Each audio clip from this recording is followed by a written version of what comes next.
Israël-Iran, 3 morts et des dizaines de blessés après la riposte iranienne. Le bilan humain côté israélien est lourd, 3 civils tués et plusieurs dizaines de blessés, selon les autorités locales. Intitulé « True Promise 3 », l'opération iranienne a mobilisé plus de 150 missiles balistiques et une centaine de drones d'attaque, visant des centres urbains comme Tel Aviv, Ramat Gan et Rishon LeZion. Malgré l'interception de la majorité des engins par le dôme de fer, au moins 3 projectiles ont atteint leur cible, causant la mort de 3 personnes et faisant plus de 90 blessés, selon un dernier bilan provisoire cité par Reuters et Haaretz.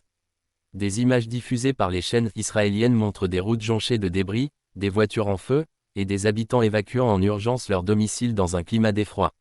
Des sirènes d'alerte ont résonné dans tout le centre d'Israël, notamment à Jérusalem et dans la région du Gush Dan, réveillant des millions de civils en pleine nuit.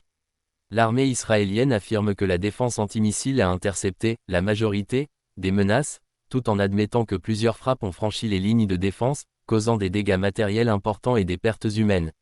Selon The Wall Street Journal, 2 des victimes ont péri dans une attaque directe à Rishon LeZion, tandis qu'une 3e est décédée au Rabin Medical Center des suites de ses blessures.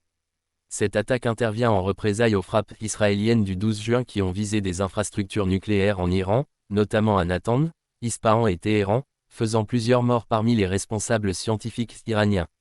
Il s'agit d'un épisode d'escalade majeure dans un conflit larvé qui dure depuis des décennies. Si la communauté internationale appelle à la désescalade, Israël affirme ne pas vouloir stopper ses opérations tant que la menace iranienne perdurera. L'ambassadeur israélien en France a indiqué que l'opération pourrait durer encore quelques semaines et que le niveau d'intensité pourrait être relevé si l'Iran poursuit ses offensives. Et maintenant, l'heure est à l'attente, mais aussi à la crainte.